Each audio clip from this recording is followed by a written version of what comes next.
আসসালামু আলাইকুম। নবম এবং দশম শ্রেণীর গণিতের আরও একটি নতুন টিউটোরিয়ালে তোমাদের স্বাগতম। দশম অধ্যায়ে দূরত্ব ও উচ্চতার এটি ষষ্ঠ পাঠ। ষষ্ঠ পাঠে তোমাদের জন্য থাকছে 204 পৃষ্ঠার 18 এবং 19 নং প্রশ্নের সমাধান। আমরা 18 নং প্রশ্নটি দেখে নেই। একটি গাছ ঝড়ে এমনভাবে ভেঙে গেল যে ভাঙা অংশ দণ্ডায়মান অংশের সাথে, তার মানে ভাঙা অংশ আর যেটুকু অবশিষ্ট ছিল দাঁড়িয়ে ছিল সেই অংশটুকু মিলে 30 ডিগ্রি কোণ তৈরি করছে। 30 ডিগ্রি কোণ তৈরি করে গাছের গোড়া থেকে 12 মিটার দূরে মাটি স্পর্শ করে। সম্পূর্ণ গাছটির দৈর্ঘ্য নির্ণয় করতে হবে। তো সমাধান শুরু করছি। চিত্র এবং ব্যাখ্যা অঙ্কন করব। মনে করি সম্পূর্ণ গাছটির দৈর্ঘ্য এবি মিটার। এখানে আমরা এবি একটা গাছ নিলাম, এটারই দৈর্ঘ্য নির্ণয় করতে হবে। গাছটি সি বিন্দুতে ভেঙে গিয়ে এই এবিতে যে কোনো জায়গায় একটা আমরা বিন্দু দেব, বিন্দু দিয়ে এখানে সি নির্ধারণ করে নেব, যেখানে আমরা সি বিন্দু ধরে নিলাম। এই সি বিন্দুতে ভেঙে গিয়ে তাহলে এই বি হচ্ছে গাছের গোড়া আর উপরের অংশটাই মূলত ভেঙে যাবে। এটা ভেঙে গিয়ে এই পাশেও পড়তে পারে, এদিকেও পড়তে পারে। তো আমরা এই এসি অংশটাকে ভেঙে এই দিকেই নিয়ে আসি। এসি ভেঙে এই পর্যন্ত আসলো, ফলে এই দণ্ডায়মান অংশের সাথে 30 ডিগ্রি কোণ উৎপন্ন করলো। আর সেই কোণটার নাম আমরা দিতে পারি বিসিডি। ভাঙা অংশ, এটা ভাঙা অংশ, দণ্ডায়মান অংশের সাথে বিসিডি সমান 30 ডিগ্রি উৎপন্ন করে এই যে গোড়া থেকে 12 মিটার দূরে, এটাকার দৈর্ঘ্য হচ্ছে 12, এই 12 মিটার দূরে মাটি স্পর্শ করলো। এই হচ্ছে চিত্র অনুযায়ী ব্যাখ্যা। এখন আমাদের এবির মান নির্ণয় করতে হবে। দেখো এবিতে দুটি বাহু, এখানে আমরা লিখে নেই। এখানে এসি সমান সিডি, এই এসি আর সিডি পরস্পর সমান, কারণ এই এসির অংশটাই ভেঙে এদিকে এসে পড়ছে। এখন আমরা মূলত দুটি বাহুর মান নির্ণয় করব। একটা হচ্ছে বিসির মান নির্ণয় করব, এটা হচ্ছে অবশিষ্ট বা দণ্ডায়মান অংশ, আর ভেঙে যে পড়ছে সেই অংশটা হচ্ছে সিডি। তার মানে বিসি এবং সিডির মান যদি আমরা নির্ণয় করতে পারি, তারপরে মান দুটো যোগ করলে আমরা এবির মান পেয়ে যাব। তো আমরা প্রথমে বিসির মান নির্ণয় করি। দেখো সি বিন্দুতে কোণ, সি বিন্দুতে যদি কোণ হয়, সির বিপরীত বাহু হচ্ছে বিডি, তাহলে বিডির মান দেওয়া আছে, আমরা নির্ণয় করব হচ্ছে বিসি, বিপরীত বাহু সন্নিহিত বাহুর সম্পর্ক। আমরা প্রথমেই আবার এদিকে আমরা সিটির মানটাও আগে নির্ণয় করতে পারি, যে কোনো একটা নির্ণয় করলেই হবে। আর সিটির মান নির্ণয়ের জন্য মূলত এটা সিটি হচ্ছে অতিভুজ, অতিভুজের মান নির্ণয় করতে হবে, বিপরীত বাহুর মান দেওয়া আছে, তাহলে সাইনের সূত্রে যেতে হবে। তো আমরা প্রথমে এই বাহুর মানটাই নির্ণয় করি। সাইন কোণ বিসিটি সমান সাইনের সূত্র বিপরীত বাহু ভাগ অতিভুজ, বিপরীত বাহু হচ্ছে বিডি, অতিভুজ সিডি। আমরা বিসিডির মান হচ্ছে 30 ডিগ্রি বসিয়ে নিলাম। বিডির মান নেই, বিডির মান হচ্ছে 12, দুঃখিত, বিডির মান 12, সিডির মান নেই। সাইন 30 ডিগ্রির মান হচ্ছে 1/2, আর এদিকে যা ছিল তাই। আমরা আর গুণন করব, সিডির সাথে 1 গুণন আর 2-র সাথে 12 গুণন, তাহলে সিডি সমান আমরা পাচ্ছি 24 সিডি। তার মানে এই সিডি মানে এই এসি, সিডি আর এসি হচ্ছে সমান। তার মানে আমরা এই ভাঙা অংশের দৈর্ঘ্য নির্ণয় করে ফেলেছি। এখন দণ্ডায়মান অংশের দৈর্ঘ্য নির্ণয় করব। দণ্ডায়মান অংশ বলতে বিসি নির্ণয় করব। বিসি নির্ণয়ের জন্য আমরা বিপরীত বাহু এবং সন্নিহিত বাহুর সূত্রে যেতে পারি। এজন্য আমাদের ট্যানের সূত্র দরকার। ট্যান কোণ বিসিডি সমান ট্যানের সূত্র বিপরীত বাহু ভাগ সন্নিহিত বাহু। বিপরীত বাহু হচ্ছে বিডি আর সন্নিহিত বাহু বিসি। মান বসাই। ট্যান 30 ডিগ্রি, বিডির মান হচ্ছে 12 আর বিসি ট্যান 30 ডিগ্রির মান হচ্ছে 1/2/3, এদিকে যা আছে তাই। এখন আড়াআড়ি গুণন করব, বিসির সাথে 1 গুণন আর 12-র সাথে √3 গুণন, তাহলে বিসি সমান আমরা পাচ্ছি 20.79 মিটার।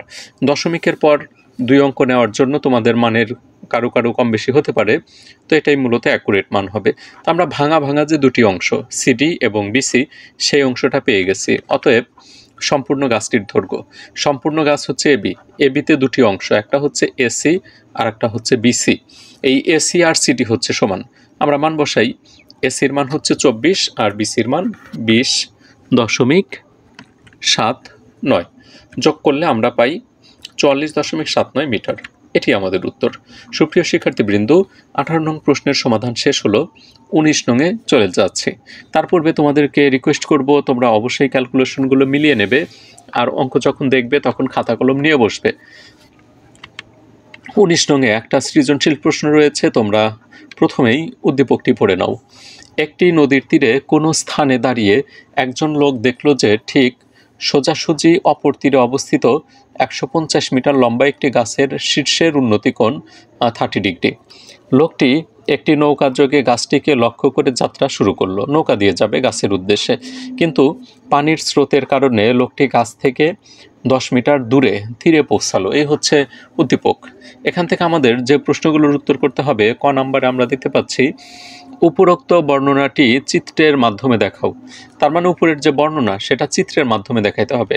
আর যদি শুধু চিত্র অঙ্কন করি তাহলে কিন্তু হবে না, চিত্র অঙ্কন করে সংক্ষিপ্ত একটা ব্যাখ্যাও লিখতে হবে। তো সমাধান শুরু করছি। কয়ের উদ্দীপক অনুযায়ী চিত্র এবং ব্যাখ্যা আমরা এখানে দেখিয়ে দিতে পারি এভাবে। মনে করি নদীর বিস্তার এবি সমান x মিটার। এখানে আমরা একটা কাল্পনিক নদী অঙ্কন করলাম। এই যে নদীর বিস্তার, নদীটা আমরা সোজাও অঙ্কন করতে পারি, এদিকেও অঙ্কন করতে পারি ইচ্ছা।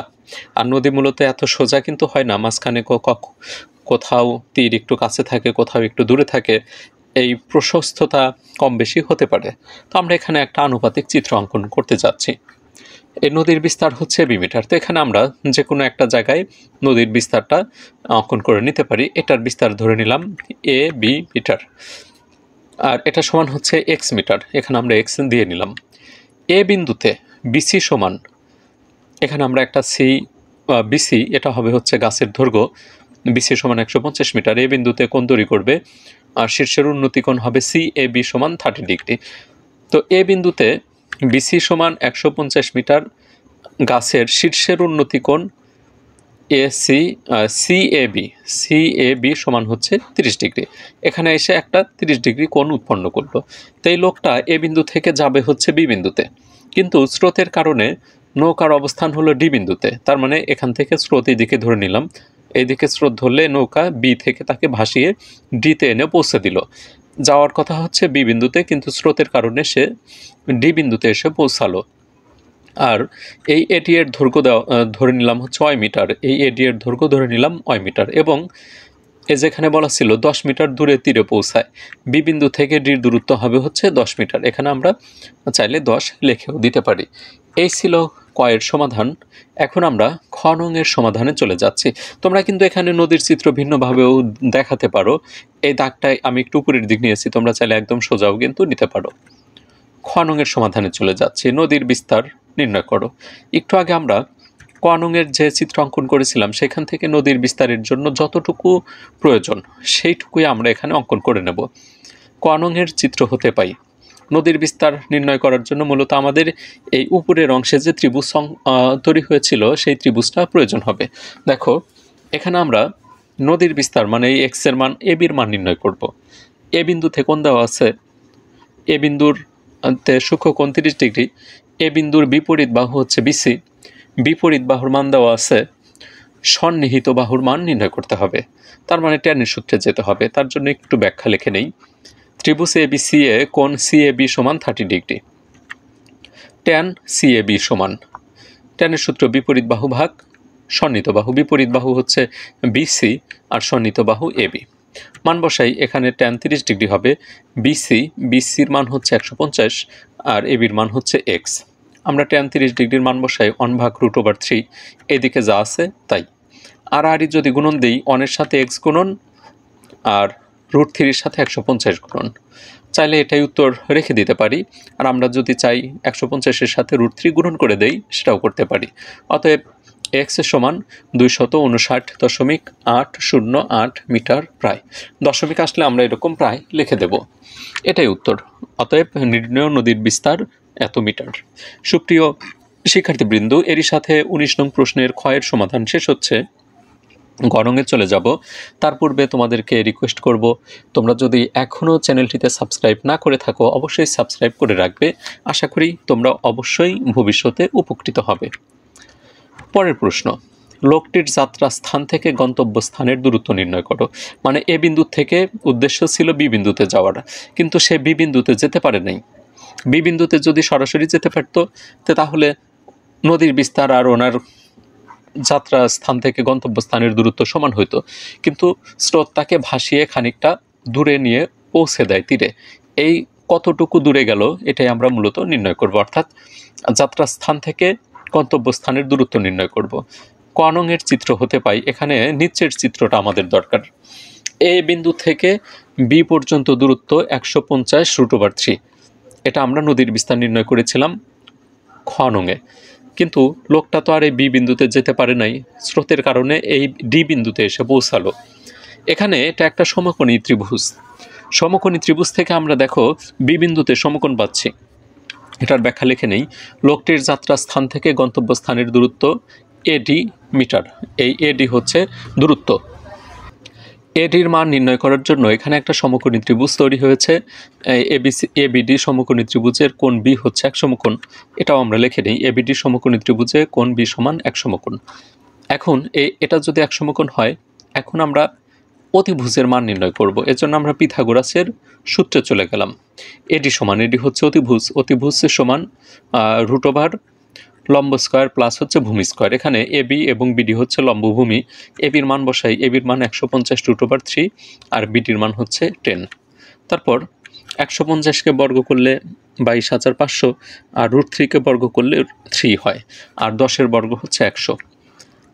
এখানে 22,500 আর 3 গুণন দিলে 67,500 যোগ 100, 67,600কে যদি আমরা রুট করি আমরা পাই 260। অতএব লোকটির যাত্রাস্থান থেকে গন্তব্যস্থানের দূরত্ব 260 মিটার। সুপ্রিয় শিক্ষার্থীবৃন্দ, এই ছিল 202 পৃষ্ঠার 18 এবং 19 নং প্রশ্নের সমাধান। বিদায় নেব। তার পূর্বে আবারও তোমাদের কাছ থেকে জানতে চাচ্ছি চ্যানেলটিতে সাবস্ক্রাইব করেছো কিনা। যারা করেছো তাদেরকে অসংখ্য ধন্যবাদ জানাচ্ছি। তোমাদের সুস্বাস্থ্য এবং দীর্ঘায়ু কামনা করে বিদায় নিচ্ছি এই টিউটোরিয়াল থেকে। সবাই ভালো থাকো, সুস্থ থাকো। আল্লাহ হাফেজ।